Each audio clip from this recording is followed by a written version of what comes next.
इयत्ता सातवीचा अभ्यास स्कॉलरशिपचा अभ्यास करताना तो विविध अंगांनी करावा लागतो। त्यामध्ये तुम्हाला समानार्थी शब्द, विरुद्धार्थी शब्द, शब्दसमूहाबद्दल एक शब्द, अलंकारिक शब्द पाठ करावे लागतात। प्रातिनिधिक स्वरूपात इयत्ता सातवीची वैष्णवी बाबर हिला बोलवलेलं आहे।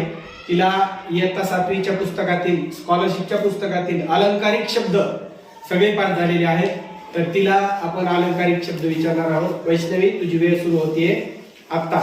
अष्टपैलू, सर्व गुण संपन्न, 11वा रुद्र, अतिशय तापट माणूस, आकलेचा कांदा, मूर्ख, आकलेचा खंदक, अत्यंत मूर्ख माणूस, अरण्य रुदन, ज्याचा उपयोग नाही असे कृत्य, अळवावरचे पाणी, फार काळ न टिकणारे, अक्षरशत्रू, निरक्षर, त्यालाच आपण अडाणी पण म्हणतो। ओनामा, सुरुवात किंवा प्रारंभ, उंटावरचा शहाणा,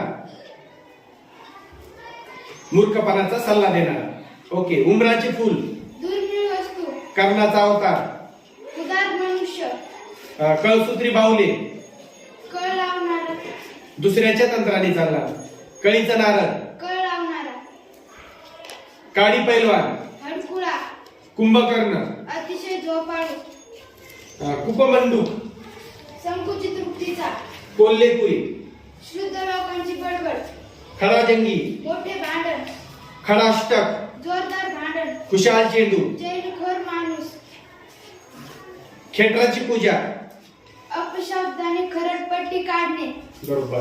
गर्भश्रीमंत, जन्मापासून श्रीमंत, गंगा यमुना, अश्रू, गंडांतर, भीतीदायक संकट, गाजर पारखी, कसलीही पारख नसलेला किंवा मूर्ख, व्हेरी गुड। गुरुकिल्ली, मर्म रहस्य, बरोबर। गुळाचा गणपती, मंद बुद्धीचा, गोगलगाय, गरीब निरुद्रवी मनुष्य, घर कोंबडा, घराबाहेर न निघणारा, घोरपड, चिकाटी धरणारा, चरपट पंजरी,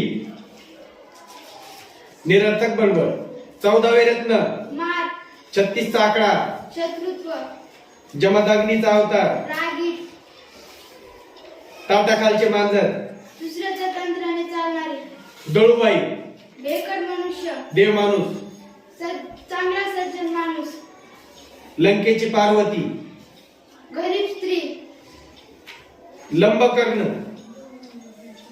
बेअक्कली, वाहती गंगा, आलेली संधी, शकुनी मामा, कपटी मनुष्य, शेंदाड शिपाई, मित्रा, श्री गणेशा, प्रारंभ, प्रारंभ, सूर्यवंशी, उशिरा उठणे,